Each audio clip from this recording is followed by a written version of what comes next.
Parnaso.creación. Tu punto de encuentro.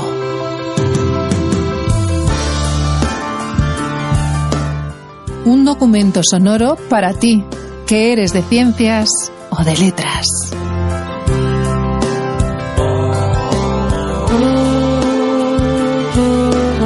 No te lo pierdas. Es que yo soy de letras. Dirigido por Olga Becerra. Con la colaboración de Rubén Becerra al micrófono.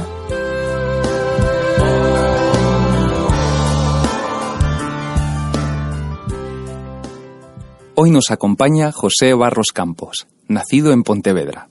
Es licenciado en Filosofía y Letras por la Universidad de Santiago de Compostela y en Filología por la UNED. Ha sido profesor de secundaria. Muy querido en Arganda, donde podemos encontrar su vida digitalizada y colgada en la red. Admirador profundo de Miguel de Cervantes. José Barros Campos llega puntualmente a la hora acordada. De manera amable y distendida, despliega el abanico de recursos y el material de consulta que prevé puede necesitar a lo largo de la entrevista. En la breve conversación que mantiene con nosotros previa al comienzo de la grabación, nos hacemos partícipes de su entrega y entusiasmo hacia el tema que vamos a tratar. A lo largo de la tertulia, fuimos testigos del tesón y el apasionamiento de José Barros Campos en conseguir respuestas veraces basadas en pruebas demostrables. La rigurosidad de sus explicaciones, junto al dominio que posee en su terreno, le ha llevado a unas conclusiones que han despertado expectación. Para explicarlo con detalle, damos paso a la entrevista que Olga Becerra realizó a José Barros Campos. Esperamos que disfrutéis en su compañía. Pues como ha dicho Rubén previamente, estamos con don José Barros Campos. Buenas tardes. Muchísimas gracias y buenas tardes. Comenzamos con la pregunta, ¿de dónde viene esa afición y por qué Cervantes? Bueno, yo estudié en un colegio La Salle y allí en el bachillerato, pues Cervantes era uno de los escritores que había que conocer a fondo. Pero bueno, pues se le dio la importancia que se le da a Lope de Vega y tal. Sin embargo, yo ahora a Cervantes le doy una importancia casi vital para mí. Pero antes pues era uno de los grandes escritores. Cuando gané primero la plaza de maestro y después a los 5 años pedí licencia y beca de estudios, entonces pude ir a la universidad. Me pagaban el sueldo de maestro más una beca y la antigüedad como maestro. Y allí sí me encontré por primera vez con Cervantes. En la Universidad de Santiago tuve la suerte de tener unos grandes catedráticos, unos catedráticos muy preparados, muy exigentes y que exigían. A nosotros nos exigían orden. Estoy acordando ahora de Moreno Báez, de Carballo Calero, de Constantino García. Bueno, podría nombrar muchísimos. Moreno Báez era andaluz y tenía otro libro, Nosotros y nuestros clásicos. Tuvimos que aprenderlo como entonces aprendía el catecismo. Pues eso iba a decir, que era más duro. ¿Cómo se puede tomar el gusto a algo que era tan duro, no? Pues mira, le tomé tanto gusto que habiendo aprobado primero, sí, y teniendo que dedicarme al segundo, porque había que sacar de nota media de 8,5 para arriba, porque si sacabas la media de todas las asignaturas menos de 8,5, inmediatamente te retiraban la beca y la licencia de estudios, que eran dos cosas distintas. Bueno, tengo compañeros que se la retiraron, aunque yo les dije, oye, trabaja y tal. Bueno, pues yo en segundo le pedí poder asistir a sus clases de primero, porque tenía todo el día libre y paraba en la universidad. Vivíamos cerquita a 22 kilómetros. Sí, sí. Y me dijo, pero si has aprobado y con sobresaliente y tal. Le dije, no, pero me gusta escucharle, ¿no? Escucharle, sí. Y entonces, pues, así fue todos los años. Para mí fue. Bueno, tuve la suerte en unas oposiciones que formaba parte de tribunales aquí en Madrid, pues en el año 2006. Sí. Y encontré al entregar las notas en el Ministerio de Educación. Bueno, fuimos todos los tribunales y al oírme hablar en gallego me dice una joven, me dice, oye, ¿tú de dónde eres? Y dije, de Galicia. ¿Y dónde estudiaste? En Santiago.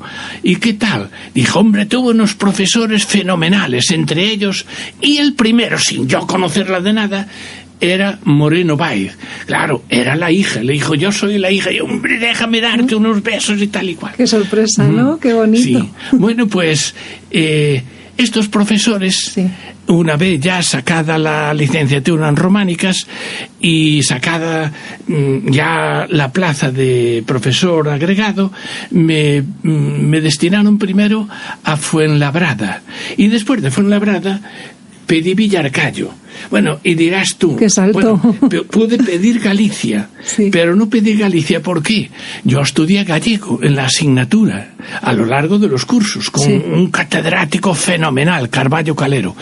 Sin embargo, quería el porvenir de mis hijos, pensaba en el de ellos. Fui profesor de gallego en Santiago, en la Universidad de Santiago, en los cursos de verano. Sí. Pero sabía que el gallego es muy bueno, los alumnos que tenía, que eran suecos, chinos, japoneses, etcétera. Esos podían después dar clase de gallego, pero para mis hijos el gallego no les iba a servir de nada. Y la prueba es que después los traje para Castilla, para España, bueno, para la lengua de España. Sí, sí. Y aquí, bueno, pues uno está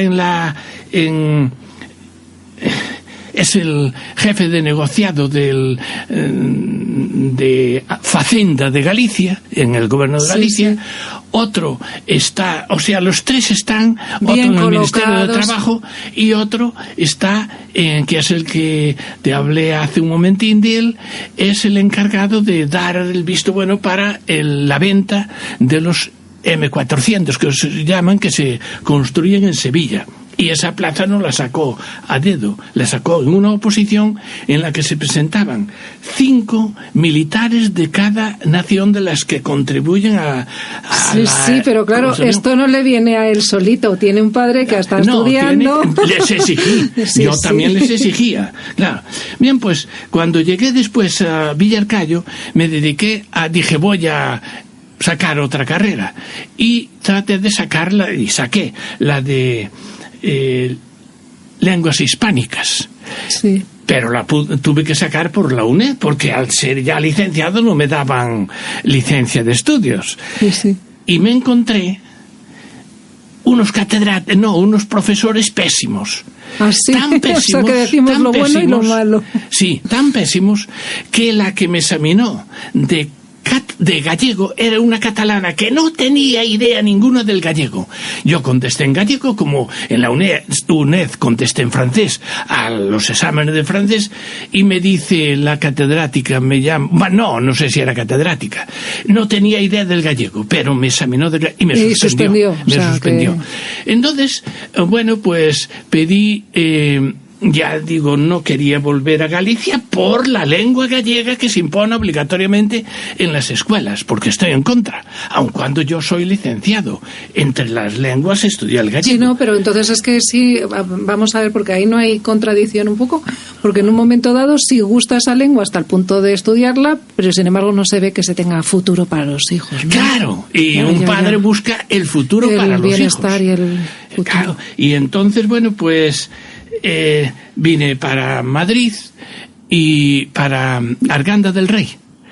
Y al llegar a Arganda del Rey, bueno, tuve que venir a Madrid para aprobar el gallego. Era la única asignatura. Es un poco como increíble, una historia de estas un poco surrealistas. Se reían mis compañeros, se reían ya mis hijos que ya estaban en la universidad.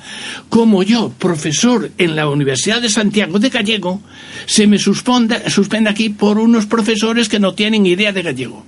Al final conseguí aprobar el gallego y ya tuve la otra licenciatura de lenguas hispánicas. Qué alegría y qué descanso, ¿no? Fíjate, aprobé el vasco, aprobé el catalán, que nunca había estudiado, pero sin embargo suspendí el gallego. Bueno, En lo que nadie le hubiera así... Nadie me lo cree.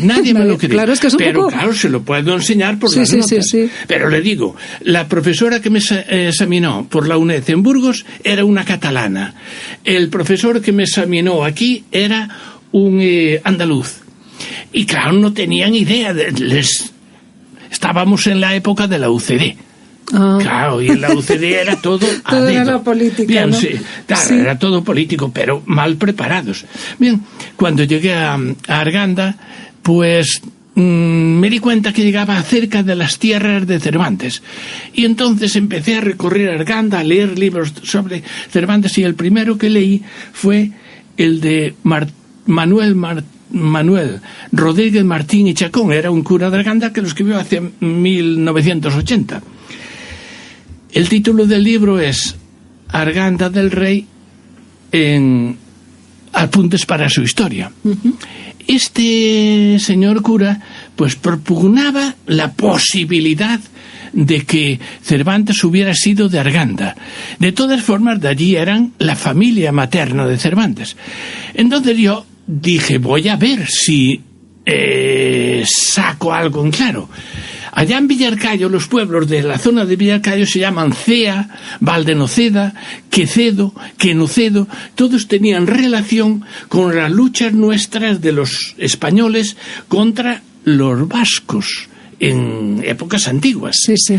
Y el cedo significaba retrocedo. Valdenoceda es valle de donde no puede retrocederse, porque está a la parte de aquí del Ebro. Los de que cedo, que voy a ceder, que escapo, que huyo, eran en la otra parte del Ebro. O sea que tienen un significado de batalla, ¿no? De batallas, de las luchas de nuestros antepasados, unos contra otros, porque los vascos también eran antepasados nuestros, pero las luchas de Castilla con vascongadas, o con el norte. Bien, pues aquí recorrí los parajes de Arganda pensando siempre en Cervantes, mirando por estos caminos pasaría tal y cual. Pero leyéndolo, investigando en la lectura de los libros. Y entonces pude encontrar, bueno, pues que fui al archivo también, en el archivo de Arganda, para encontrar los años 1500, 1500 y 1600, que eran la época en que... ¿Y se conservan todavía documentos? No, de Cervantes, de los Cortinas, no encontré ninguno. No encontré ninguno. Pero, bueno, pues por otros libros, encontré en los otros libros, no en los archivos, pues allí unos grandes amigos. Uno es el director del archivo, Julio Díaz Cerdá. Sí. Y otro, que lo conoces tú, que es Jesús de la Torre Briceño. Bueno, que he tenido relación más telefónica, pues, y eso claro, por el trabajo. Jesús de la Torre Briceño. Y otros, pues archiveros, etcétera. Y empecé a conocer a los primeros Cortinas, a unos que me hablaban por escrito de don Juan II. Uno de ellos se llamaba Juan, había nacido en 1422, otro se llamaba Diego, había nacido en 1426, otro se llamaba Gonzalo. Eso lo que es la parte materna, siempre recordamos que son así, los maternos, los que Cervantes. Bueno, los primeros conocidos de Cervantes.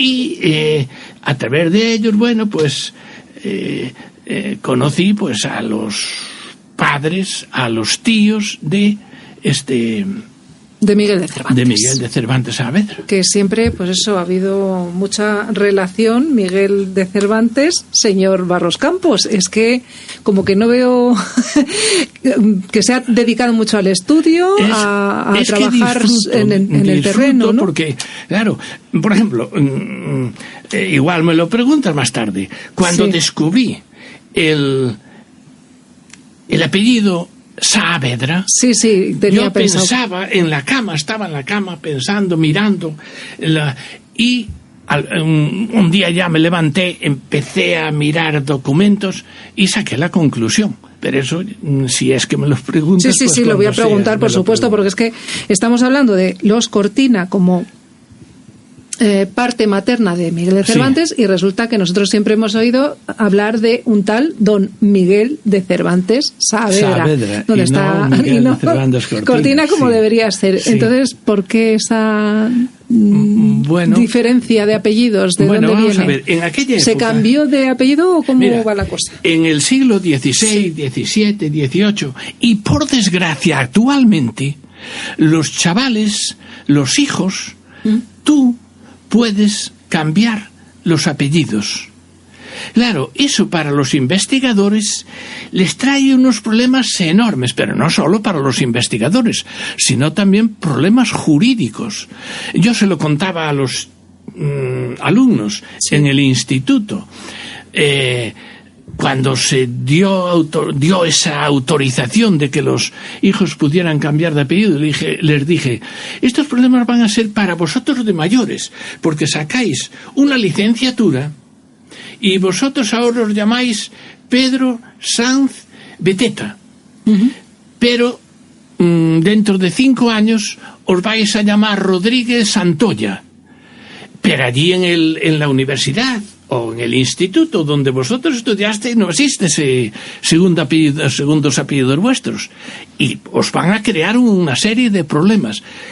Eso es ahora, por esa libertad que la dan unos políticos que no investigan, porque si investigaran sabrían los problemas que tenemos los investigadores. Pero entonces, en la edad en la que nos ocupa, cuando está vivo Miguel de Cervantes Saavedra, ¿qué pasa para que ese apellido cambie así? Bueno, eso ¿había más libertad? Eso era la norma que había entonces. Pues un seudónimo, porque claro... Sí, pero no era seudónimo, puesto que... ¿También es Saavedra suyo? El Saavedra sí es suyo. El Saavedra lo adoptó de su padre. Bueno, Astrana Marín, que es el máximo de los investigadores, aunque muchos, para no decir que lo copian, lo denigran, eso son muchos, sobre todo actualmente. Astrana Marín dice que no se usa la palabra vislumbra, no se vislumbra en sus antepasados de dónde pudiera haber tomado este apellido Saavedra. Y el sacerdote de Arganda, que te nombré antes, don Manuel Rodríguez Martín y Chacón, en Arganda del Rey, apunte está, pues dice, ¿podrá ser que el padre de Leonor hubiera sido un Saavedra? Y allí andaba yo buscando Saavedras en el archivo de Arganda. Y no solo yo, sino que como éramos varios, cada uno investigando un tema distinto, pues a los compañeros les decía, oye, si alguno encuentra un Saavedra me lo dice. Y así allí no encontramos, sí encontramos. Encontré un Gonzalo Cervantes Saavedra, que más tarde investigué, y también lo dice Astrana Marín, estuvo luchando con Cervantes, él estuvo luchando en Lepanto. ¿Conoció a Cervantes? No lo conoció. Más tarde sí se conocieron, porque Cervantes le dedica algún poema a este Gonzalo Cervantes Saavedra, pero dice Astrana Marín, no puede haberlo tomado de él, pues porque los dos eran más o menos de la misma edad. Ya, pero ¿y un capricho no se puede dar así? Sí, se podía dar, o sea, que tú podías cambiar de apellido, pues... Que le gustó y ya está. Vamos a ver, la hermana de Cervantes, la vallisoletana, Magdalena, no sé, que sería Magdalena de Cervantes Saavedra, resulta que no se llamaba de Cervantes Saavedra, sino que se llamaba Magdalena de Sotomayor. No tenía nada que ver con Saavedra.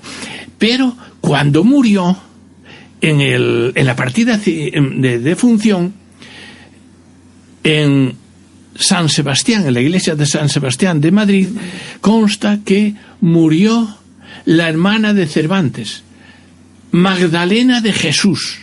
O sea, busca tú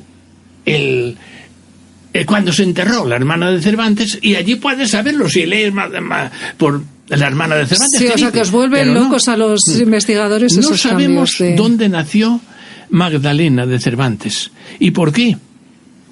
Yo le echo la culpa a ella y a su madre, a Leonor de Cortinas. Su madre es una culpa, pues, diríamos, una buena culpa. Su madre dice, bueno, y a su padre, a Rodrigo de Cervantes, cuando tienen cautivos a sus hijos, entonces aparentan que Rodrigo está muerto y que se hace pasar ella por viuda. Se pasa por viuda, porque siempre se compadecen más de ella. O sea que su madre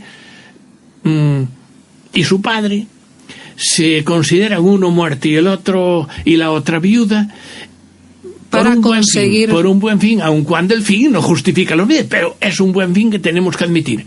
Pero Magdalena en unas ocasiones se llama de Sotomayor, otras Magdalena de Pimentel. Entonces, busca tú en dónde nació Magdalena. No lo sabemos. Ella dice que nació en Valladolid.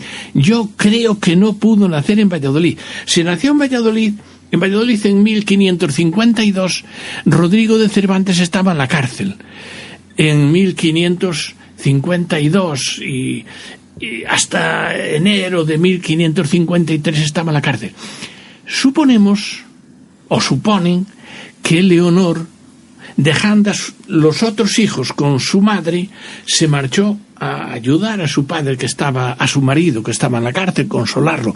Y entonces pudo nacer allí Magdalena Pimentel de Sotomayor, Magdalena de Cervantes. Sabemos que las Cervantes todas, o las Cervantes, pertenecieron a la venerable Orden Tercera de San Francisco. También perteneció Miguel de Cervantes. Pero tenemos la documentación de Andrea de Cervantes. Tenemos la de Cervantes. Tenemos de la mujer de Cervantes. Pero sabemos que esta Magdalena perteneció, pero no tenemos documentación ninguna. ¿Y por qué? Porque tendrías que buscar a saber por qué nombres y utilizó además otros que no conozcamos, ¿no? Y buscar por Pimentel, por Sotomayor o por el nombre que en ese momento quisiera ella tener. Entonces yo le echo la culpa más a ella. A la madre, pues la madre hizo bastante, ¿no? De pasar por... Sí, pero vamos, es un poco extraño así sabemos que Cervantes se apellidaba Cervantes Cortinas. Según las normas de hoy, sería así, ¿no? Según las de hoy, pero en aquel momento, ya digo, podían cambiar y Cervantes cambió, pero no es Cervantes solo. Son muchísimos nobles que también te encuentras con ellos, pero sobre todo si quieres seguir... Mira, hay un Cortinas, Francisco de Cortinas, que era cura y murió en 1534. Yo estuve buscando sus posibles... porque el escribano dice que su sobrino vino a buscar la fe de muerto. Quizá para heredarlo. Partida de defunción para yo cualquier dije, cosa. ¿qué sobrino? Anduve buscando los sobrinos y eso aparece el estudio de los posibles sobrinos en el libro mío de Arganda del Rey, cuna de Miguel de Cervantes. Son varios, porque a la historia pasaron con otros apellidos. No pasaron con el nombre de Cortinas. El Cortinas, dicen los de Valdelaguna, los vecinos de Valdelaguna, al contestar en 1576 a las declaraciones que pidió Felipe II, histórico-geográficas, informaciones sobre, en toda España. Ellos contestaron y dicen, en esta aldea vivieron los Cortinas, que hoy están en Barajas. O sea que los Cortinas eran importantes. Pero los Cortinas, según este sacerdote Francisco de Cortinas, que murió en 1534, en esa época tenían una capilla sepulcral en San Francisco el Grande de Madrid. Caramba. Y no la tenían los condes de Pues Barajas. eso iba a decir, que una capilla en una Claro, iglesia claro, y en el Barajas, sitio de enterramiento sí. era En importante, una tiempos familia en tiempos importante, de ¿no? Juan II. No, Ujú. perdón, 1534, no. No, Pero de en Juan. tiempos de los condes de Barajas. Ajá, O sea, ellos eran mucho más importantes. sí, sí. Los Cortinas debieron ser una familia... Bueno, los Cortinas, ¿de dónde eran? Pues no lo digo yo por ser gallego. Lo dicen, pues... Otros investigadores, otros ¿no? investigadores. Sí, porque además siempre te basas en otras personas, Sí. en lo que han investigado, en lo que han Sí. podido... Ah, claro, Sí, claro. sí. Es que tienes que apoyarte en los demás. Sí, y sin embargo yo ahora voy a meter un poquito así la pullita. Quiero decir, cuando nos has nombrado el título de tu libro, has dicho Arganda del Rey, cuna de Miguel de Cervantes. Eso es un poquito así como provocador No, para quien no no. conoce la historia. Yo ya la conozco, pero No, quiero que nos la cuentes. No es provocador, y es más, yo creo que con ese libro y con un CD que saqué últimamente, Sí. estoy defendiendo la naturaleza alcalaína de Cervantes. Estoy defendiendo mucho más que otros. Sí, pero a ver, cuéntalo, ¿por qué? ¿Qué tiene que ver Arganda con Alcalá? O Pues, porque sí. yo ahora mismo, con la visión de una persona de la actualidad, Eso, digo, claro, pero ¿qué hay eso aquí? les pasó a los investigadores del 18, los que descubrieron aquí en Alcalá la partida de bautismo de Cervantes. Pero esa sí está en Alcalá y es Esa está en alcalaína. Alcalá, sí. Pero ellos se dirigieron directamente a Alcalá. Ellos no sabían la historia de el ayuntamiento de Alcalá a lo largo desde la conquista en 1118, que se conquistan estas tierras. Sí, porque Alcalá tiene unas particularidades, ¿no? Tiene unas peculiaridades. Bueno, la reconquista Sí. al sur del Guadarrama, pues se crían los conquistadores, los reyes, entregan las tierras a los que colaboraron en la conquista, normalmente nobles o guerreros importantes, que algunos venían con sus ejércitos. Esos eran los Cortinas, o eran los Cervantes, o eran los Saavedra. Todos venían de Galicia. Del norte de Galicia, sí. Sí, y al conquistar las tierras estas de Alcalá de Henares, que se extendía desde Talamanca, del Jarama, hasta Almoguera, hasta Zorita de los Canes, hasta Un territorio Guadalajara, grande. hasta Perales de Tajuña, hasta San Martín hasta Morata de Tajuña, hasta las tierras de Chinchón, Sí, hasta que era... Madrid. O sea que era una extensión enorme de terreno. Se entregaba a unos nobles que habían reconquistado esto, a que fue el obispo Bernardo, el arzobispo Bernardo de Toledo. Pero él entregó después estas tierras y se crearon. Los conquistadores favorecían la repoblación, porque hay que distinguir lo que es la villa, donde están pues los que dirigen los cerebros, y después las aldeas y las aledañas, pequeñas aldeas, es decir, las aldeitas que iban fundando los repobladores. De esta forma se favorecía el que vinieran muchos a poblar, puesto que los mahometanos normalmente huyeron hacia el sur. Entonces tenían que venir del norte, bajar poblaciones para aquí. Se favorecía que vinieran. Y la Alcalá, concretamente la de 1547, la que vio nacer a Miguel de Cervantes, pues la componían unas 30 aldeas. Y una serie, unos 10 o así, que llamaban adegañas. Entre ellas, pues era, pues, los alcaldes de Daganzo, 2 aldeas de Daganzo.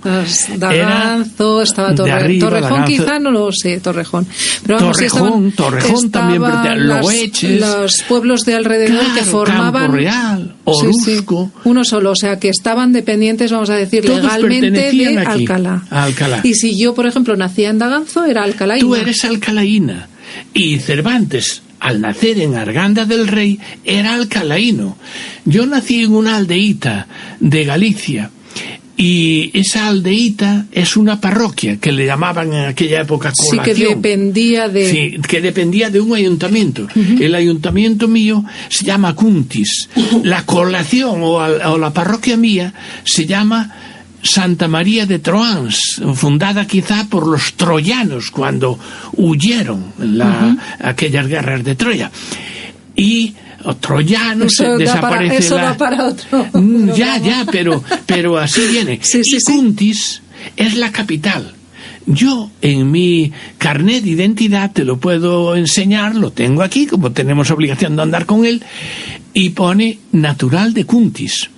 Pero yo nací a unos 4 kilómetros o 5 de Cuntis, en Santa María de Troans. En un lugar que no tiene independencia legal, una parroquia, una pedanía. Es que no es un lugar solo.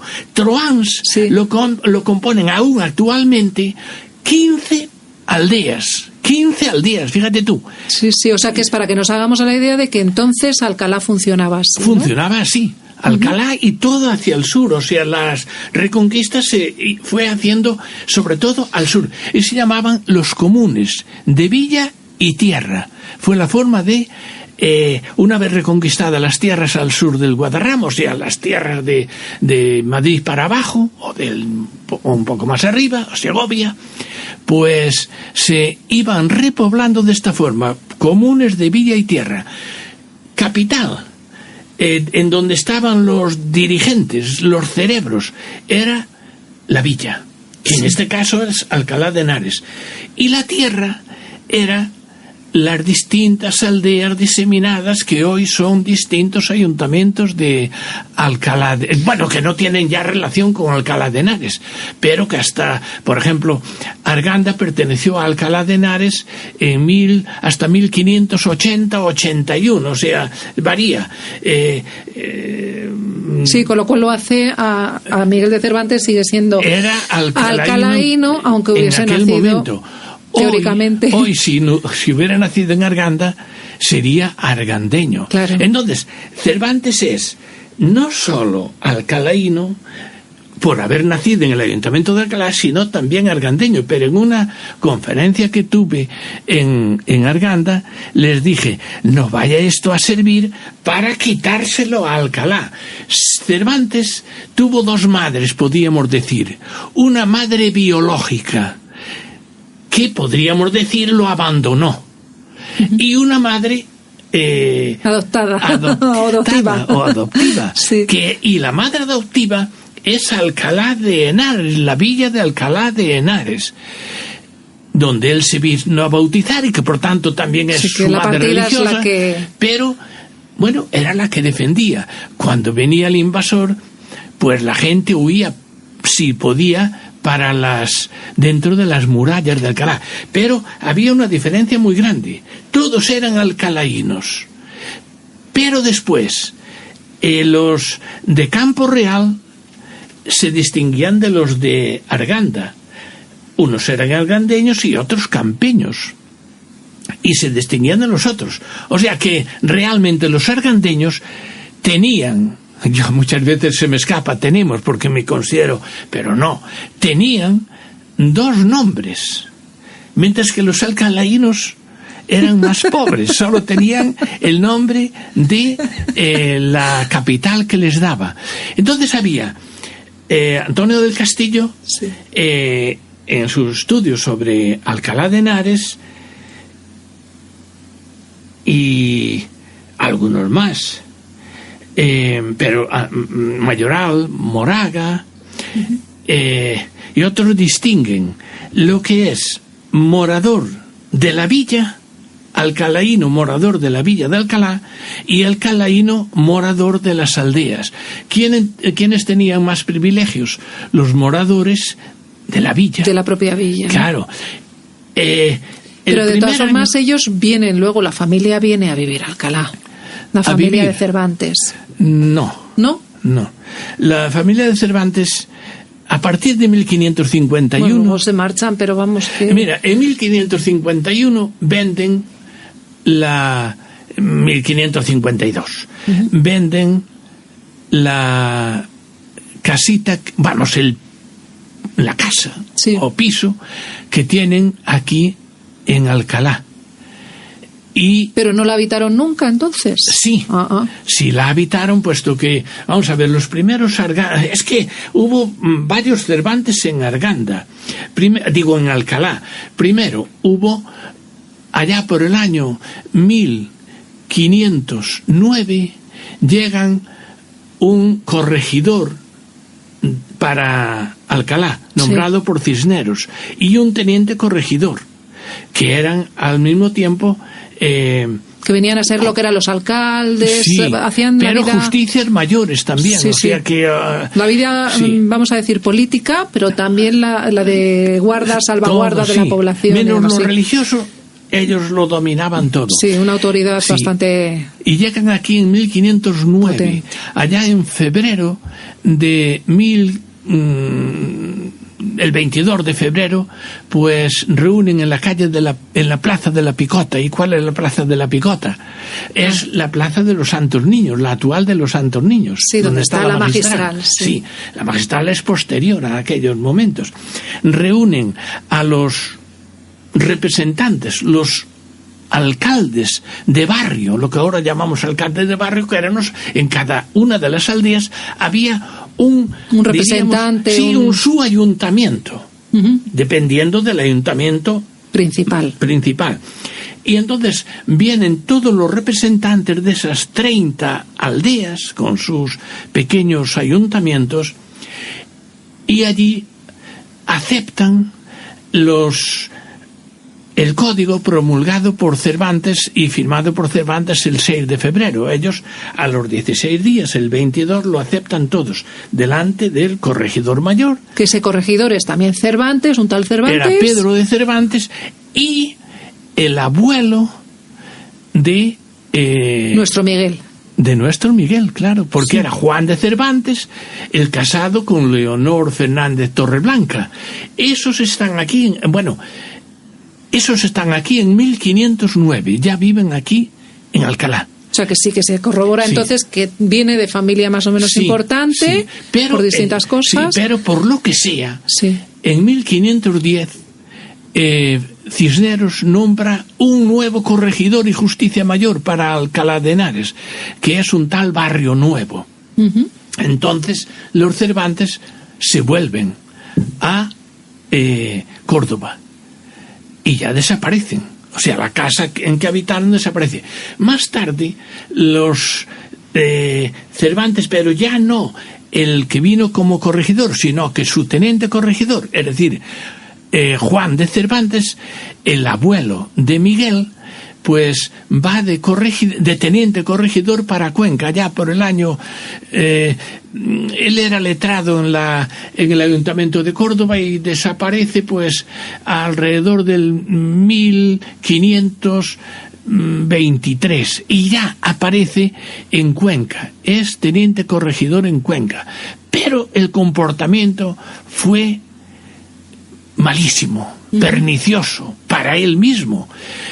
Entre los que lo denunciaron hay un tal Cornido, pero lo denunció el mismo obispo de Cuenca.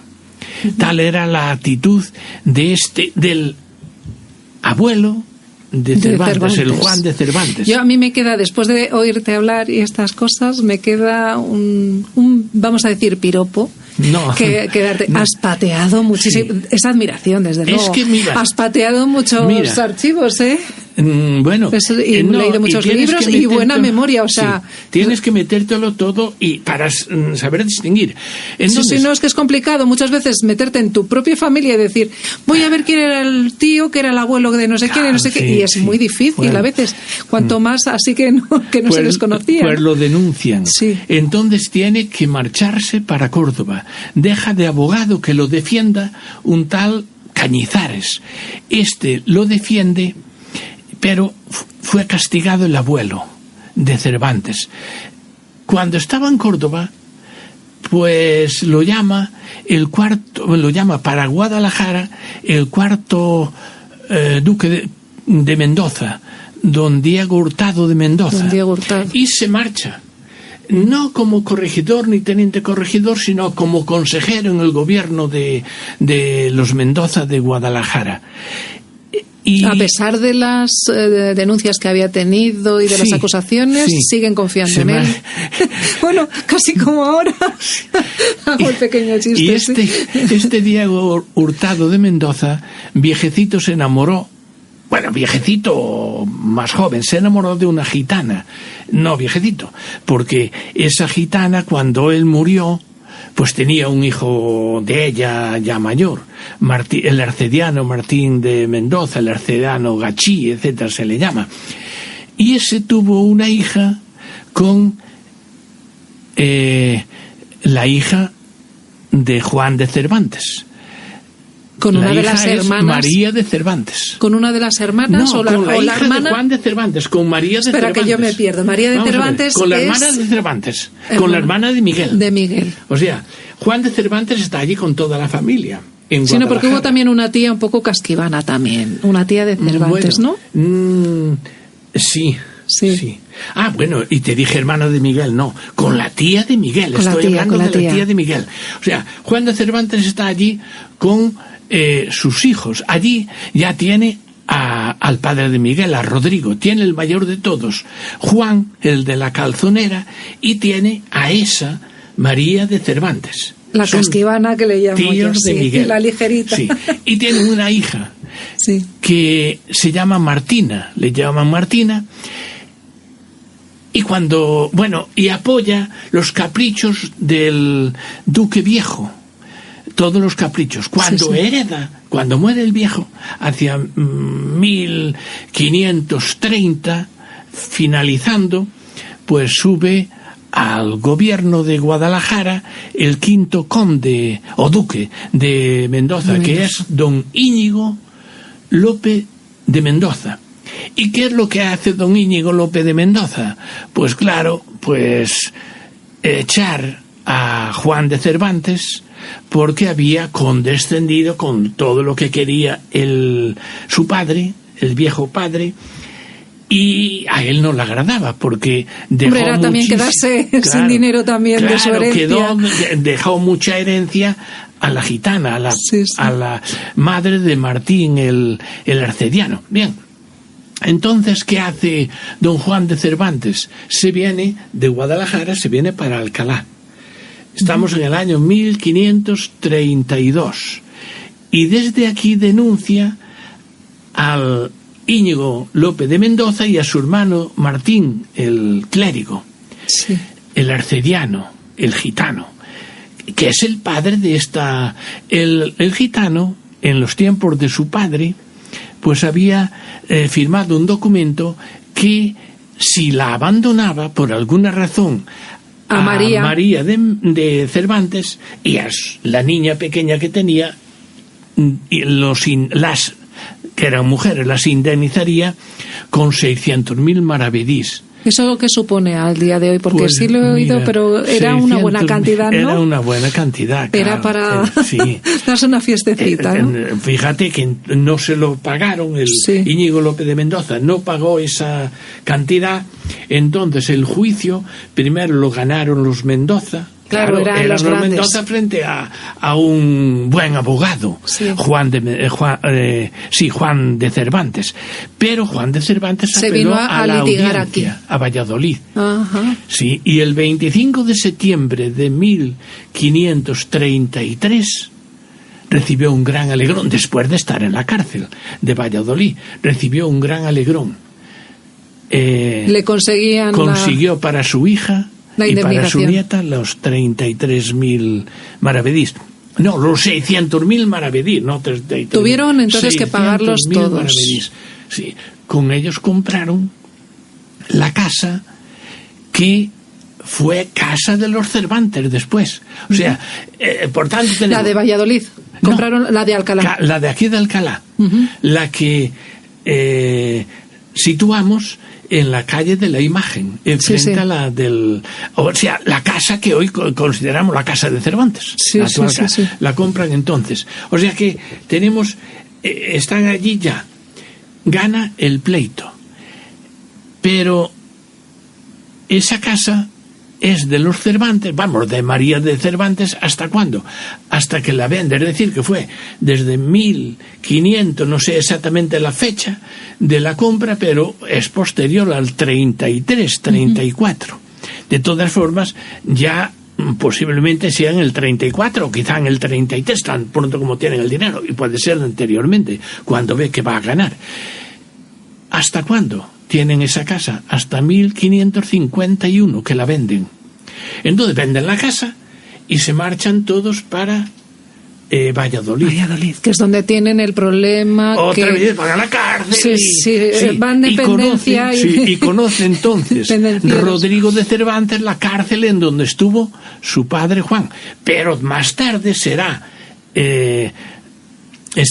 Miguel de Cervantes en 1605 conocerá otra vez esa cárcel en donde estuvo su abuelo y su padre. O sea que solo estuvieron hasta 1551. A partir de ese momento la casa de los Cervantes desaparece. Quien después tiene casa, en ese año 1550, está casada ya la hija de María de Cervantes, Martina de Mendoza. Y esta Martina de Mendoza sí tiene casa. ¿Pero qué casa tiene? La casa de su marido. ¿Y cómo se llama su marido? Pues en este momento no me viene a la memoria. No, ya es que el despliegue ha sido grande. Sí, no me viene a la memoria. De todas formas, sí tengo otras preguntas así, un poco casi personales, diría yo, porque para llegar a todas estas investigaciones, ir husmeando y sacando verdades, hay veces que es muy complicado. ¿Ha habido alguna dificultad? Que yo sé que me ha dicho un pajarito que no puedes dormir hasta que no sacas Bueno, algo. Eso fue cuando... mira, si estás todo el día ocupado en esto, pues normalmente te acuestas y sueñas. Pero aunque no sueñes con eso, estás pensando hasta que te viene el sueño, estás pensando en ese solución. Problema que tienes, que es un problema de investigación. Y algunas veces, por ejemplo, en el caso de Saavedra, ya te lo dije hace un momento, bueno, pues yo tenía muchos documentos, porque yo andaba buscando el Saavedra.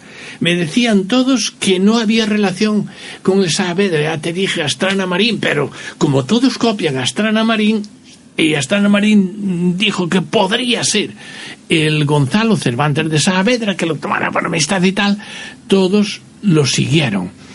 Y el cura de Arganda, pues, dice que, quiere investigar, a ver si es el padre de Leonor de Cortinas. ¿Por qué? Porque no conocemos a la madre de Leonor de Cortinas. O sea, Elvira de Cortinas se casó. A ver, que yo me pierdo un poco, pero vamos a ver. Elvira de Cortinas sería la abuela de Cervantes, abuela materna, la madre materna de doña Leonor. Sí. Y lo que dice el cura era, al ver que él leyó a Astrana Marín, y Astrana Marín en el año 1948 y 1949 en los libros, dice que no se vislumbra, es la expresión de él, en sus antepasados ese apellido. Entonces él dice, como desconocemos el abuelo materno, puede ser. Y ese fue el que me llevó a mí a buscar el tal. Pero... Y eso por Arganda, que era lo que estábamos hablando. Claro, pero yo tenía muchísimos documentos de Cervantes y del padre de Cervantes, sobre todo esos en que pedía información sobre su hijo cuando estaba en la cárcel, de la madre de Cervantes, pero claro, los de la madre me interesaban poco, pero los del padre sí, porque aparecía la firma del padre.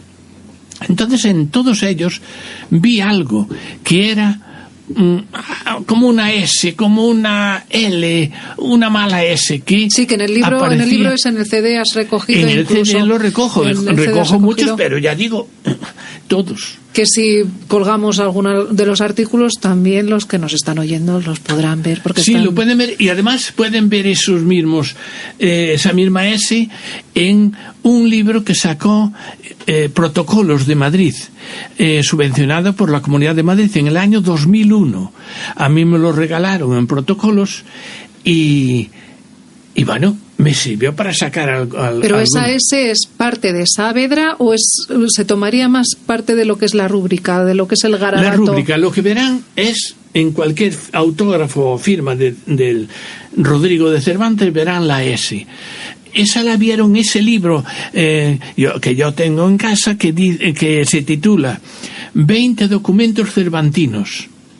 Bien, pues esos son 20 documentos que se refieren a Cervantes, muchos de ellos, y algunos de ellos firma el padre de Cervantes. Yo busqué en todos ellos y existía la S. ¿Cómo transcribieron eso los autores de ese libro?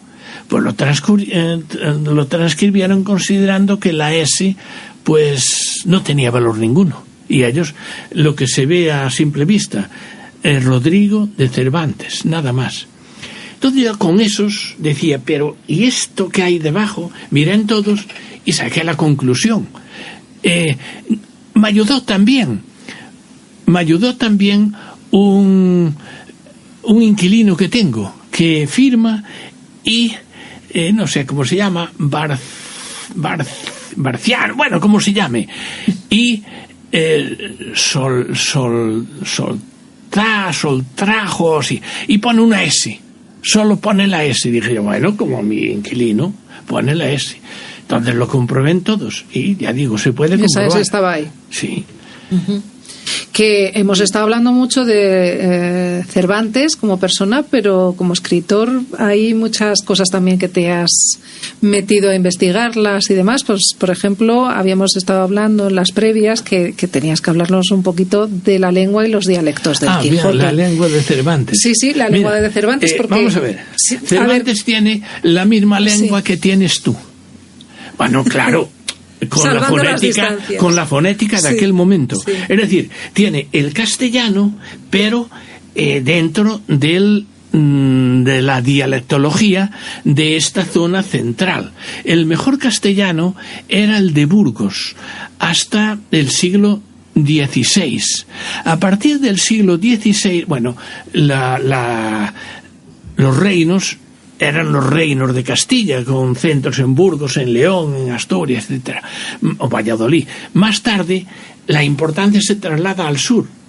El emperador se marcha para Toledo, Felipe II para aquí, y a Valladolid apenas si van. O sea, va... Sí, no, pero luego el Valladolid fue tomado como la cuna del buen hablar y del... pero eso ha sido posterior, pero ¿no?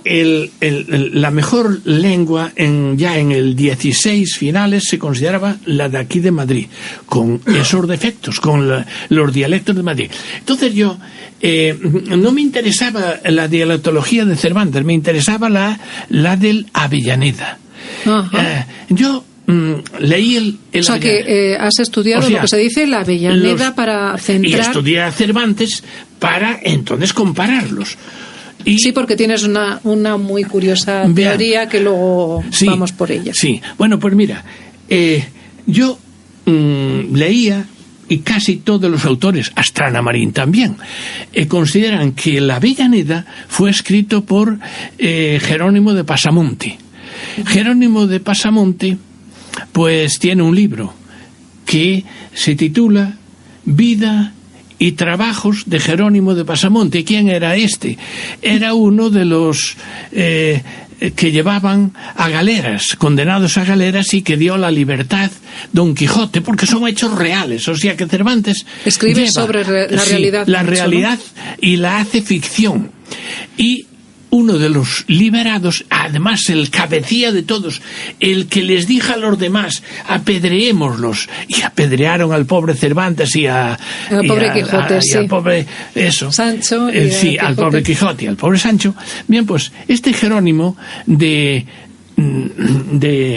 Pasamonte aparece en la vida, en el Quijote primero de Cervantes, y se da por aludido. Y entonces escribe su vida y obras, vida y obra, y trabajos, vida y trabajos de Jerónimo de Pasamonte.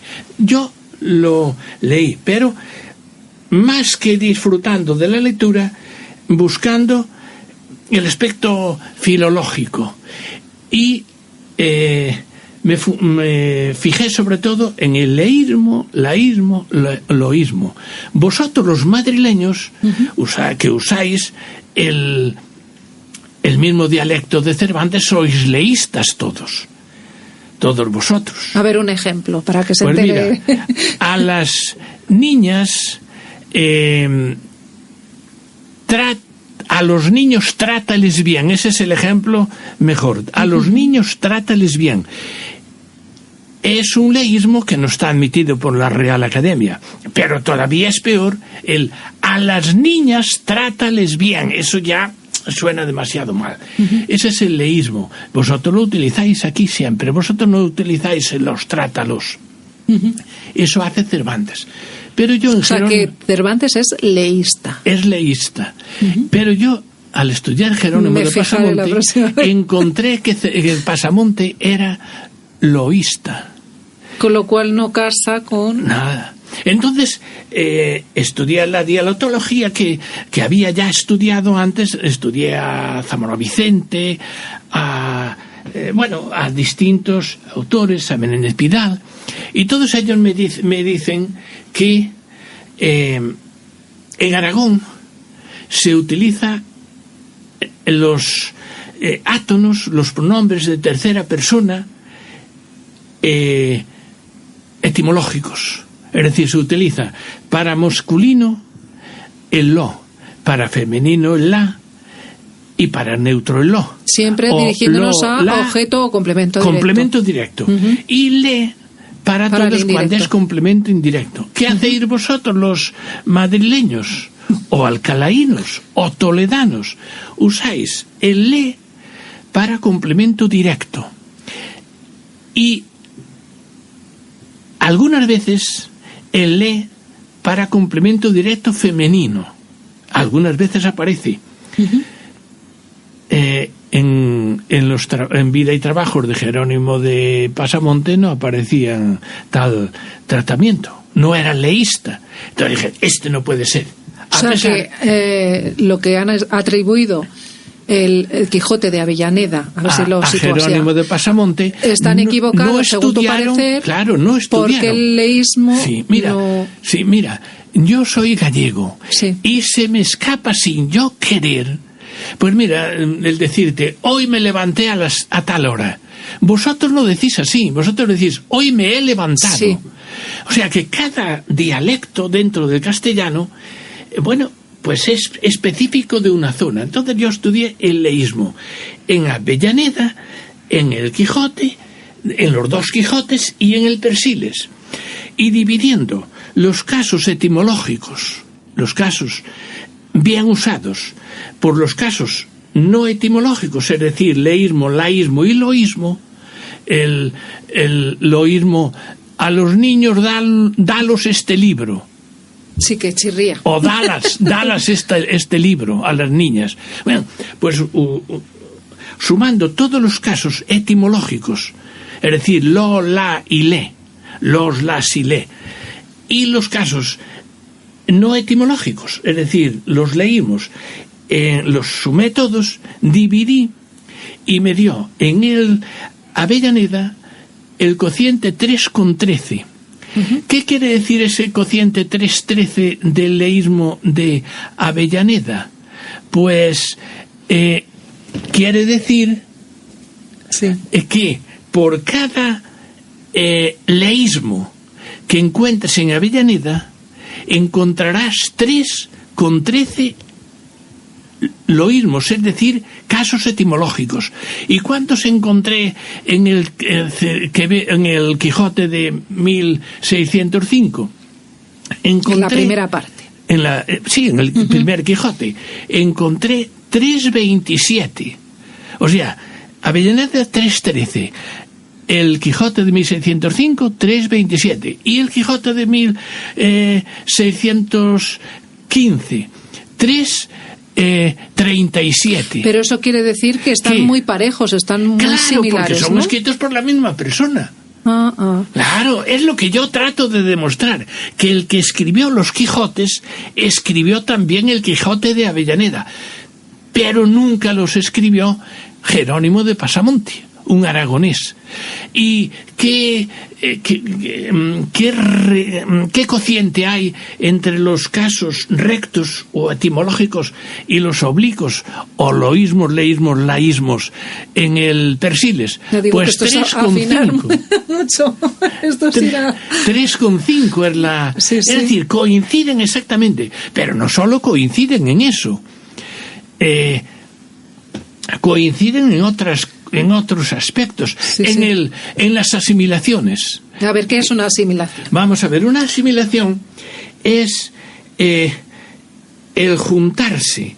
Cuando tenemos que decir amarlos, aquí en la zona esta central, en la época de Cervantes, algunos decían amayos. RL, la R se asimila a la L y da 2 L's. ¿Dónde se produce eso y cuándo? Eso se produce a partir de Garcilaso de la Vega. Eso se debió, ese fenómeno lingüístico se producía sobre todo en Toledo y en la zona occidental de Toledo. Y Garcilaso de la Vega era de Toledo y la puso de moda. Fue el gran poeta de la época, imitado por todos. Las rimas también las hacía. Claro, porque a las rimas lo favorecía. Pues una vez explicado lo que es asimilación, te pusiste a estudiar también las asimilaciones. La asimilación en el Quijote, en los tres Quijotes, pero vamos a ver, en las 3 grandes obras de Cervantes, que son Quijote de 1605, Quijote II de 1615 y Persiles de 1616, sumando todos los casos de asimilación y dividiéndolos por los casos de no asimilación, que eran sumando todos los casos de no asimilación por los casos de asimilación y dividiéndolos, me da en los Quijotes, pues creo que es el 9,8 el cociente, pero en el Avellaneda me da el 5,5. Entonces traté de explicarme por qué, porque en Avellaneda hay más asimilación. O sea, el 9,8 quiere decir que en Cervantes por cada caso de asimilación hay 9,8 casos que no se produce. Es decir, que dice amarlos, tenerlos, servirles. Pero en Avellaneda hay el 5,5. ¿Qué quiere decir eso? Que practica más la asimilación. ¿Y por qué? Pues mira, la asimilación es un fenómeno lingüístico distinto del leísmo, laísmo y loísmo. El leísmo sale natural. Es natural, lo has mamado. Y entonces, por mucho que tú quieras evitarlo, no puedes, se te escapa. Mientras que la asimilación, si yo quiero pasar por persona que la practica, y en el Avellaneda se ve claro, ¿cuándo se practica la asimilación en el Avellaneda? En Cervantes no, pero en Avellaneda sí, que también es Cervantes, pero con otra intención. Sí, que eso no lo hemos dicho. A ver, tienes la teoría de que el Avellaneda también lo escribió Cervantes. Y que trata de disimularlo, de que no se descubra. ¿Por qué? Pues por alguna razón es. Pero ahora lo que iba es que cuando el Avellaneda, el autor de la Avellaneda, los trae hacia Toledo, cuando se acercan ya a Alcalá de Henares se comienza a practicar más la asimilación, y cuando se van acercando más a Toledo todavía son mayor la cantidad de casos de asimilación. Es decir, ¿qué pudo hacer el autor de la Avellaneda? Escribir normalmente, amarlos, castigarle, premiarla, pero después decir, mira, voy a despistar aquí, y cambiar el amarla, castigarla, etcétera, pues poniendo amalla, castigallos y premiallos. Sí, porque hay que decir que también Cervantes es un maestro de utilizar los distintos registros de vocabulario, de manera de hablar de los distintos personajes. Conoce mucho lo que es la capacidad y la variedad lingüística de cada cual, ¿no? Era un hombre, dice Eisenberg, que era uno de los hombres más preparados de la época. Es decir, que tenía una preparación enorme. Tirso de Molina le tenía cierto... ¿admiración? No. Envidia. No, quizás envidia, que igual que Lope de Vega. Sí. Y dice, si sabéis algún cuento, no se lo digáis a Cervantes, porque inmediatamente... Bueno, él lo dice de otra forma, ¿no? Sí. Inmediatamente lo lleva a sus libros. Y así es. En El Quijote... aparece el caso de un tal Andrés. Sí. Andrés que lo están azotando. Sí, el que lo azota. Y resulta que yo, investigando, porque ya digo, yo traté de descubrir algo del... Y eso había pasado, fue un hecho real. Sí, no que le pegaran, era un tal Andrés, así con el mismo nombre, y que llevó a Tamajón, a los cerdos de los argandeños, y a los montes de Tamajón en Guadalajara. Fue la primera vez que yo oí el nombre de ese pueblo, a comer bellotas. Pero después los trajo. Y cuando los trajo, los pobres cerditos, gorditos, de las bellotas, fueron adelgazando en el camino, el sudor, etcétera. Llegaron aquí y los argandeños lo denunciaron. No le dieron los cintalazos del Andrés del Quijote. O no se contaron, pero vamos. Sí, pero lo trataron así. ¿Y quién era el cabecilla? El cabecilla era Pedro Sancho, que... por lo que dice Pedro Sancho, ¿quién era en aquella época en Arganda?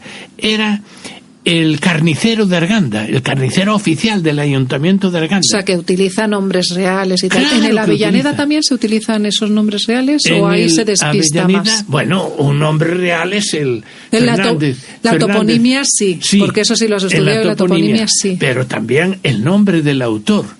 Fernández de Avellaneda. ¿Quién era Fernández de Avellaneda? Pues vas a los archivos de Arganda y muere hacia 1512 más o menos. O sea que hay un Fernández de Avellaneda. Hay un Fernández de Avellaneda que era capitán, sí.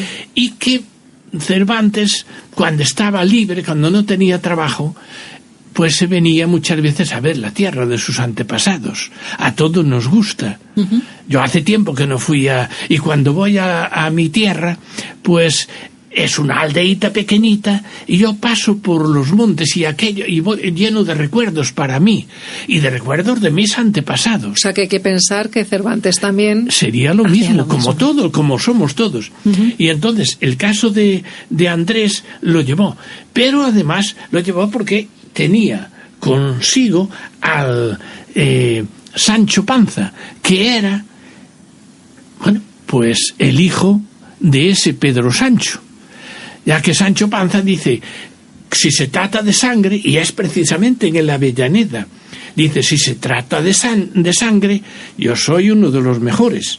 Es cuando vienen de Zaragoza hacia Toledo, vienen para meter a Don Quijote en el nuncio de Toledo, en la casa de Locor de Toledo. Uh-huh. Y entonces vienen hablando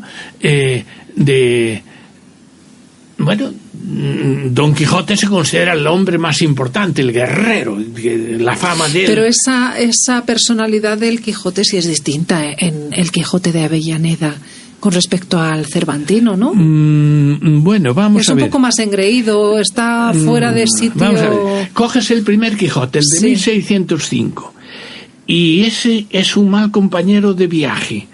te va a meter en jaleos continuamente. No le contradigas en nada. Sí, tiene iracundo, sí. Bien, pasamos al Quijote de 1615, de Cervantes también. Sí. Y ese es muy educado. Ya es más sereno, se ha templado, sí. Ese ve los mesones cuando son mesones, sino castillos. El otro ve castillos, pero este ve mesones, ve la realidad. Son los que lo acompañan. Es Sancho muchas veces el que lo engaña, pero es una persona educada. El, diríamos, tercer Quijote. Y hay otro Quijote en medio, que es el de Avellaneda, que cuando va para allá, pues se enfada con frecuencia y ve, se equivoca y ve enemigos por todas partes. Por ejemplo, parece más al primero, melonero, entonces, ¿no? Sí, se parece al primero, la primera parte. Uh-huh. En el caso del melonero, cerca ya de Zaragoza, pues va a recoger el yelmo de Mambrino que tiene, y entonces se pelea con él. Y claro, el melonero pues le da con la onda y los deja medio muertos, le quitan todo y tal. Pero después, en la vuelta, el Quijote de Avellaneda ya se empieza a parecer mucho más al tercer Quijote, es decir, al Quijote de 1615. O sea, que me estás queriendo decir que entre hay el un primero estudio psicológico y el segundo estaría ese entre de medio, uno y otro, de Avellaneda, que hace también de puente, como entre los dos para entre los dos. Tus estudios y demás. Sí. Porque además también has tenido, y ya vamos prácticamente a ir acabando, no lo sé, tenías también otros argumentos a favor de esta teoría de que el mismo escritor del Quijote, sea el de Avellaneda o el cervantino, es la misma persona, siempre Miguel de Cervantes. Sí, es la misma persona. Pero tenías también más estudio lingüístico. Por ejemplo, el astes, aquel que dijiste. Vamos a ver, es otro defecto o no defecto, pero un fenómeno filológico, o fonético mejor, que ocurre aquí en Madrid, en la zona de Madrid. Yo lo vi en los alumnos.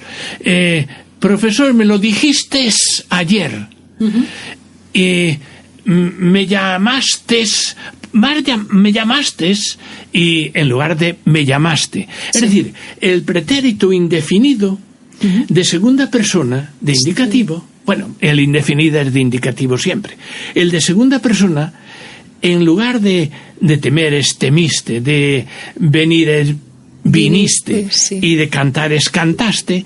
Aquí no decís cantaste, viniste y temiste, sino que decís temistes, cantaste. Se añade una S, bien, ¿no? pues eso lo estudié también en Avellaneda en Avellaneda y en los dos Quijotes que firmó Cervantes. Y la coincidencia es la misma, más o menos. O sea, hay un índice hay un índice de utilización alto de unos con otros. Uh-huh. Con lo cual, bueno, pues me convenzo a mí mismo de que también es el autor.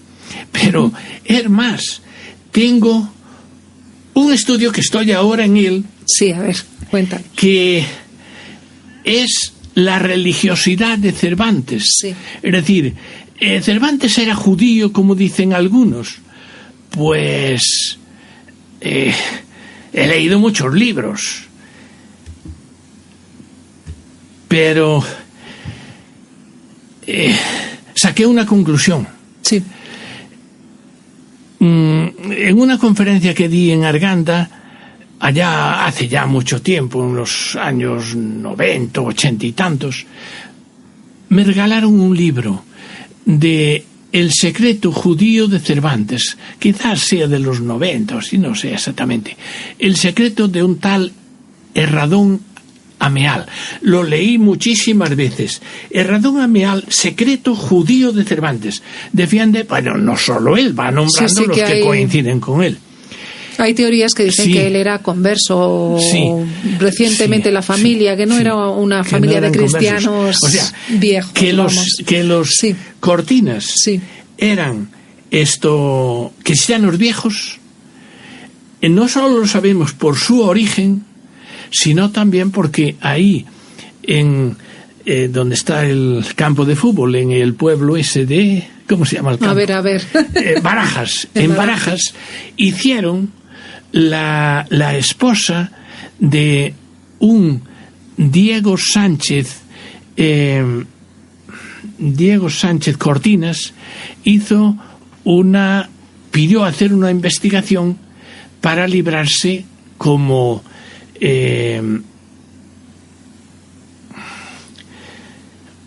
descendiente, no de judíos, sino de cristianos viejos, y se demostró que los Cortinas eran cristianos viejos. Eso allá por el tiempo de Cervantes, en aquella época, 1540 más o menos. Los padres de Cervantes también hicieron una petición de investigación cuando estaba don Juan de Cervantes preso en Sevilla, en Valladolid, y cuando estaba Rodrigo de Cervantes también, para demostrar que era un cristiano viejo, y entonces no podía ir a la cárcel por deber cantidades de dinero, etcétera. Bien, pero Herradón dice que hay en él, que lo respetaban los beys y los ¿Que los respetaban quién, perdón? Los beys o reyes de Argel. Beys o reyes de Argel. Y los capitanes de los piratas. ¿Por qué respetaban a Cervantes? Estás refiriéndote a que en sus sucesivas fugas no lo mataron y que hay esa argumentación de decir, ¿por qué respetaban a Cervantes cuando intentaba escapar? Sí, mientras que a otros sí. se los fulminaban. ¿Y por qué? Pues porque todos ellos eran conversos, renegados, no conversos. Bueno, podríamos decir conversos al maometismo. Por ejemplo, Dalí Mami, que aparece en los baños de Argel, era un renegado griego, había sido cristiano. Al ser griego, pues suponemos que era cismática griega la religión. Sí. Pero era cristiano y se pasó al maometismo y llegó a ser pues un rey en Argel. Otros eran pues Arnaute Mami, era un renegado albanés. Azán Bajá, que tiene también, y lo nombra muchas veces Cervantes, era renegado veneciano. Ají Morato, que es el que se enamora de su hija, Zoraida, se enamora de Cervantes, el cautivo. Sí, pero ahora estamos hablando de los baños de Argel, o estamos hablando de los baños de Argel. Porque muchas veces se confunde realidad y fantasía, ¿no? No, estos son personajes reales. Ajá. O sea, hubo un español de Granada, el licenciado Girón, era un natural de Granada, renegado. Todos estos personajes, Ají Morato, Uchalí, todos estos personajes estuvieron entonces también prisioneros en Argel con no estuvieron Cervantes, prisioneros. Al llegar allí era muy sencillo. A mí me cogen los piratas, allí acepto la religión de ellos y me dejan libre. Pero no solo me dejan libre, eso fueron los renegados, sino que Cervantes, la preparación de Cervantes había sido propuesto para capitán por don Juan de Austria, por los generales que había tenido allí en las guerras, en Lepanto, en las batallas. Sí. Ellos tenían esa documentación sobre Cervantes y sabían que valía muchísimo, y dicen, a pesar de que podría salvarse, es fiel a su religión. Y ellos en su fuero interno, muchos de ellos, Girón fue a Granada para que le perdonaran y llevaban testigos. Es decir, si yo soy un renegado, que soy tu amo, y tú no eres renegado, yo te admiro, porque podías crecer, pero no renuncias a tu Dios. Y en mi conciencia me duele, tengo algo dentro, que no estoy tranquilo. En aquella época Dios era importantísimo. Sí, todo lo gobernaba y todo lo regía, claro. Pero me refiero que es un poco complicado de entender desde la mentalidad, por lo menos la hispana, la de hoy. De hoy, sí. Que lo de la admiración porque tú eres un buen cristiano y yo no lo soy, hoy se traduciría en una envidia terrible y se lo cargan antes. Ya, ¿no? te lo cargan. Yo creo que sí, ¿no? Pero en aquella época te admiraban. Sí. Y esos renegados decían, este es un hombre de verdad, no renuncia a su Dios, a su religión. Cervantes, dicen algunos que era judío, que era de origen judío. Los Cervantes, los Cortinas y los Saavedras tienen, diríamos, como peticiones de juicios que se demuestre que no lo son en aquella época. Pero yo también estudié a Dios en Cervantes. Es decir, estudié a Dios en el Quijote y en Cervantes. Y por ejemplo, Dios, la palabra Dios, confía en Dios, rézale a Dios, sí, las Dios te perdona, pero las que Dios siempre como centro aparece en el Quijote de 1605 185 veces. La palabra nuestro Señor, no Jesucristo, sino Dios nuestro Señor, aparece 10 veces. Después aparece dador, criador, plasmador del universo, Él refiriéndose a Dios. Aparece cielo 62 veces. ¿Cuántas aparece la Virgen en el Quijote de 1605? Aparece la Virgen 2 veces, una refiriéndose a ella, 4 veces aparece Nuestra Señora, 2 veces aparece Madre de Dios, 1 vez Santa María y 12 veces aparece Lela Marían. ¿Y quién era Lela Marían? Era la Virgen María para los cristianos que estaban allí. Y a ver cómo es eso. O sea, esa expresión. Lela Marían es la Señora María, es decir, la Virgen María. Sí, la Virgen María, pero dicho como si fuera un vulgarismo. No, con todo el respeto. Un vulgarismo también se puede decir. No. La unen Lela Marían a Alá. Ajá. La unen a Alá. O sea, eso en el primer. Y en el segundo, en el Quijote de Avellaneda, pues aparece Dios 226 veces. O sea que también volvemos en ese aspecto. Siempre, comparo. Nuestro Señor 3 veces, Jesucristo 7 veces, Cristo 4, Santísima Trinidad 1 vez, Majestad de Dios 4 veces, Jesús 3 veces, Santísimo Sacramento aparece 2 veces, Nuestra Señora 4 veces, Virgen María 15, Madre de Dios 16, cielo, el cielo, o sea, que el cielo me perdone, no el cielo, oye, el cielo está encapotado, no, el cielo refiriéndose a Dios, a religiosidad o espiritualidad. Sí, o sea, no cuando nosotros está el cielo encapotado. Y en el Quijote de 1615 Dios aparece 299 veces, Nuestro Señor 14, Jesucristo 1, Cristo 1, Altísimo 1, Santísima Trinidad 1, Nuestra Señora 2, Santa María, etc. Y conseguí la suma de los 3 Quijotes. Bueno, prácticamente la relación es muy parecida. Si en el tercer Quijote son 299 veces que aparece Dios, en Avellaneda son 226 y Dios en el primer Quijote son 185. Es decir, que si te fijas hay también una evolución, como la psicológica de Don Quijote, hay aquí. En el primer Quijote, que era ese peleón, sí, pues Dios aparece 185. En el segundo Quijote, 226. En el Avellaneda, que es caminando hacia el tercer Quijote, Dios aparece 300 veces, 299. Y sumando todos los 3 Quijotes, ¿era religioso Cervantes? Yo siempre estoy afundándome en que la Avellaneda es de Cervantes. Sí, pero ¿hay alguna teoría que logre convencer sí. al más al más ignorante de decir, venga, que sí, que ya con pues esto te voy a demostrar por qué la teoría la he hecho en tierra. Mira, en el tercer Quijote Dios aparece en la suma de los 3, 710 veces, Nuestro Señor 27, Nuestra Señora 12, y bueno, así todos los demás.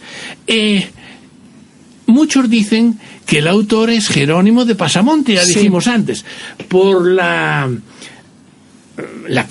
dialectología no lo admite, pero tampoco lo admite el sentido común. Conocemos la vida por vida y trabajos de Jerónimo de Pasamonte. Jerónimo de Pasamonte estuvo preso en Turquía después de la guerra de Lepanto, que estuvo al lado casi de Cervantes, 18 años. Era aragonés. Después vino y estuvo, en el 95 aparece en Nápoles, sirviendo en el ejército español de Nápoles. Y en 1605 ya el pobre está, se dice que posiblemente murió. El estado psicológico lees la vida y es un estado psicológico totalmente destruido ya. Todo eso. Entonces murió en 1605. Los defensores de Jerónimo de Avellaneda, de Jerónimo de Pasamonte, se fundan diciendo que Jerónimo escribió el libro en 1605 y que Cervantes, el Quijote, es atacando a Jerónimo. Otros dicen que lo escribió en 1610 y que atacando al Cervantes, al Quijote de 1605. En 1605 está muerto, pero vamos a ver, resucitó y está aún vivo. Nos hemos equivocado porque, bueno, la documentación de aquella época podía vivir en 1610. Es difícil, pero dice que, el Quijote de Avellaneda está impreso en 1614. Eso dicen las pastas. 1614, escrito por Avellaneda, y se vende en Tarragona, en la casa de Roberto Felipe, etcétera. Bueno, en 1614, pero el autor que proponen, primero, por la dialectología no lo es, pero si está muerto, que es lo más probable, en 1605, pues es imposible, claro. Es imposible que él dice, por ejemplo, el sabe Ali Solán dice que cuando los cristianos aragoneses, los moriscos aragoneses fueron expulsados, encontró este libro de Avellaneda. Vamos a ver, si muere en 1605, no puede encontrar en 1614 el libro de Avellaneda, un morisco que fue expulsado en 1609-1610. En el mismo Avellaneda se dice que la sobrina de Don Quijote, doña Magdalena, dice la sobrina, murió en agosto, le dio unas fiebres y murió de repente. Bien, el Quijote, el autor ese que muere en 1605 no puede saberlo. Primero, se equivoca, pero eso es una equivocación intencionada de Cervantes. Nadie puede decir que Cervantes es el autor de la Avellaneda si dice la sobrina. Él sabe que es su hermana, Magdalena de Cervantes, o la de Pimental y Sotomayor. Esta murió no de una fiebre, aunque murió casi repentinamente, y murió el 28 de enero del 1611. En otro momento, dice en el Avellaneda, cuando se imprime, dice, es tan viejo que no tiene amigo ninguno, que le envíe un soneto para que le haga la presentación. Sí. Eso dice de Cervantes, Avellaneda. Eso, al escribir eso, se escribe posteriormente a un hecho, que es al viaje del Parnaso.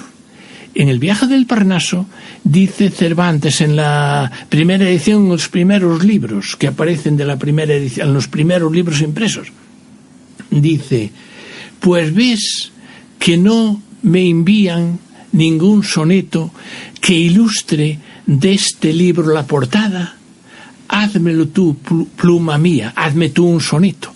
Ese soneto lo escribe Cervantes en los primeros libros, pero cuando don Agustín de Casanate, que es el que pagó la impresión, le envía un epigrama, esos versos desaparecen y aparecen los nuevos, que es lo que vemos nosotros en el viaje del Parnaso, que fue escrito en 1614, parece. Entonces ya el Avellaneda es posterior a 1614, o por lo menos es de la misma época. Luego hay otra, perdona que si te he cortado, hay otro argumento que también utilizas a favor de que Avellaneda no es Avellaneda, sino que es el propio Cervantes, que es quién atribuye ese Cervantes, o sea, ese Quijote a Avellaneda.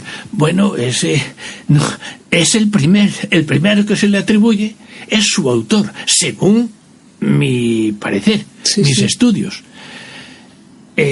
Yo he tratado de demostrar que el autor de la Avellaneda es Cervantes, y que, por ejemplo, cuando aparecen muchas asimilaciones, es intencionado de él. Y cuando aparece el aste sistes tal, es intencionado, es puesto intencionadamente por él, en el Avellaneda.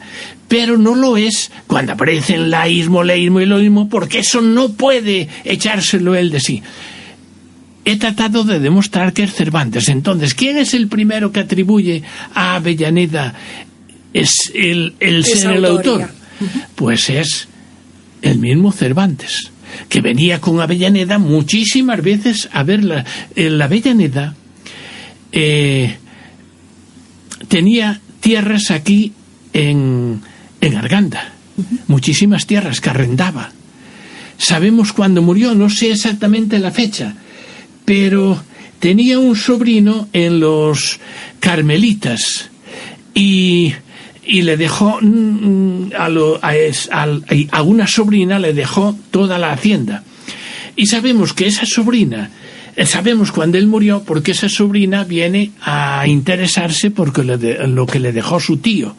Entonces sabemos, y es la muerte de Avellaneda, yo no sé, debió ser sobre el 12 o así.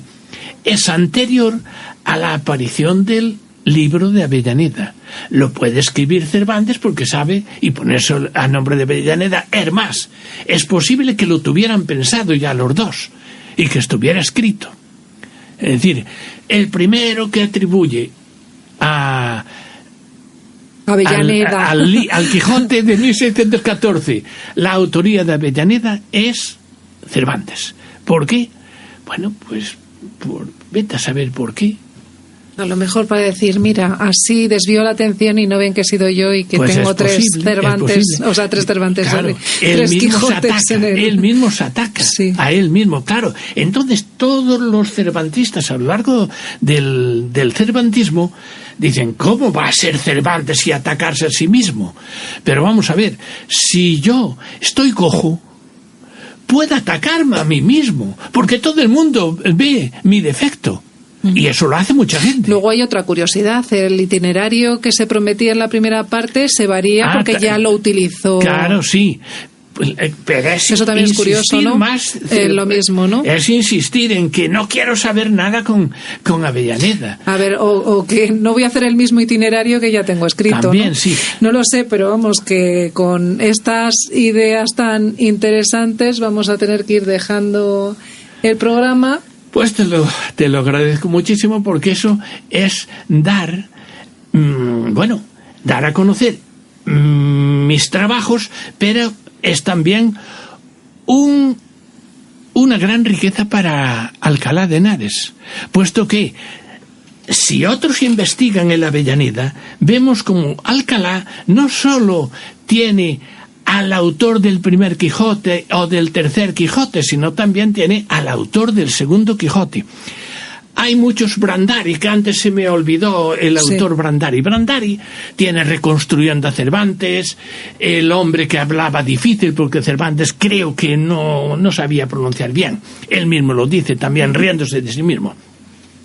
Brandari es el defensor, uno de los defensores de Cervantes como judío, el manchado, sí, de los que dicen que no pudo viajar a América porque estaba manchado, porque era de origen judío. Sí, no se podía. Y Brandari dice que los Cervantes son, y los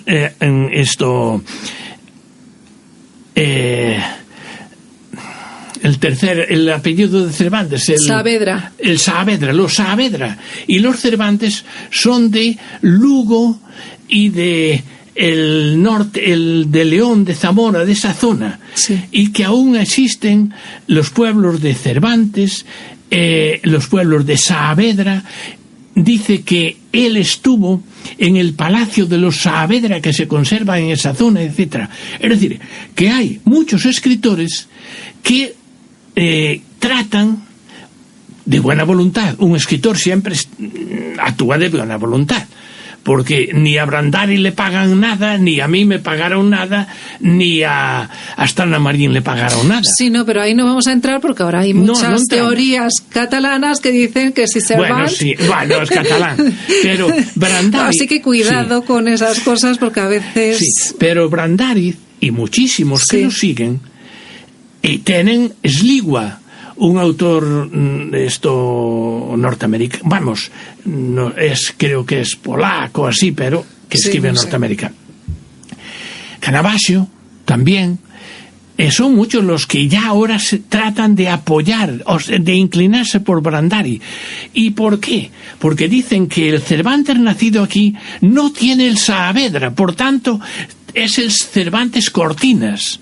Dicen además que no nació en el 47, que nació en el 49, pero eso poco importaría, porque son equivocaciones de fechas y todo el mundo se equivoca en las fechas. Los padres se equivocan, en Cervantes se equivocó, en la madre de Cervantes se equivocó, pero ellos tienen muchísima razón si el Cervantes de Alcalá, y digo Alcalá de aquella época, no es un Saavedra. Yo, al descubrir que es un Saavedra, he defendido a Alcalá de Henares, al actual Alcalá de Henares y el de aquella época, como cuna de Cervantes, puesto que ahora es la cuna. He descubierto que es un Saavedra. Las razones de Brandari, que yo les llamo los carvantistas, porque dicen que Cervantes es Carvantes, el Cervantes que hay aquí es Carvantes, entonces yo les llamo a todos los carvantistas, que son muchísimos. Algunos fueron rectores de la Universidad de Valladolid, etc. Bien, pues con este descubrimiento mío de los Saavedra, he hecho un favor enorme a la historia literaria de Alcalá de Henares. Ya no le pueden quitar nunca más, porque es Saavedra, mientras que antes no. Hasta que por una suerte, por una chiripa o por una ayuda de Dios, que no, sí, yo siempre me encomiendo al Espíritu Santo, siempre rezo al Espíritu Santo que me ilumine, y puede iluminarme ahí como te puede iluminar en otras cosas. No que me ilumine en Cervantes, no, que me ilumine. Otros piden ayuda a las musas. La oración termina, saber obrar y juzgar rectamente.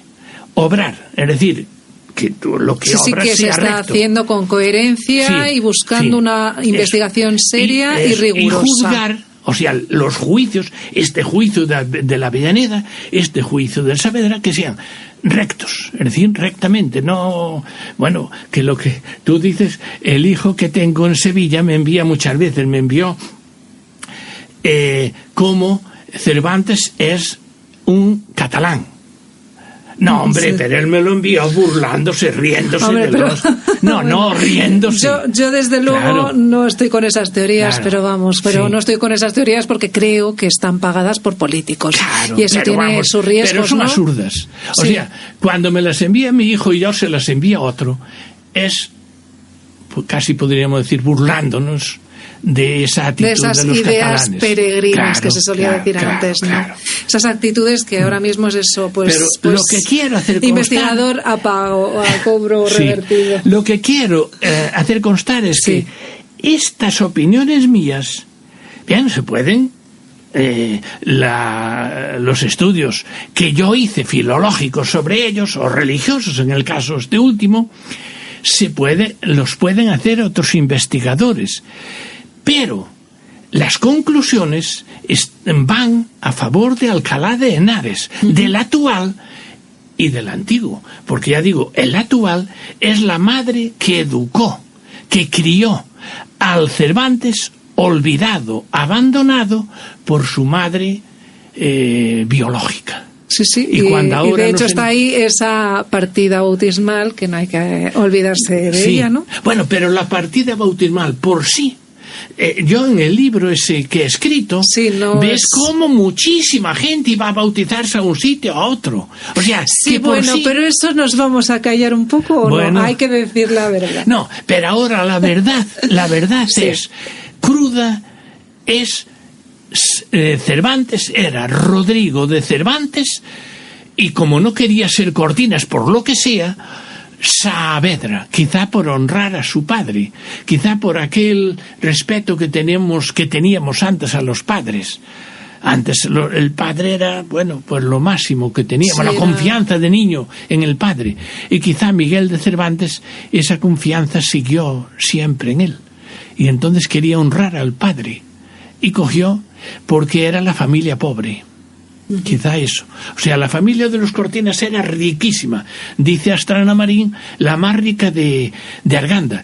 Pero José César Álvarez, en la verdadera cuna de Cervantes, es de aquí de Alcalá, y dice que los Cortinas eran la familia más rica de Alcalá de Henares. Si eran la familia más rica de Alcalá de Henares, eran la más rica de Torrejón de Ardoz, de todos los pueblos. Sí, porque eran muchos pueblos y Claro. es curioso Entonces, prescindir de ese claro, apellido, ¿no? Claro. Entonces, no, Es curioso. pero que Cervantes dice, quiero honrar más a los Cervantes.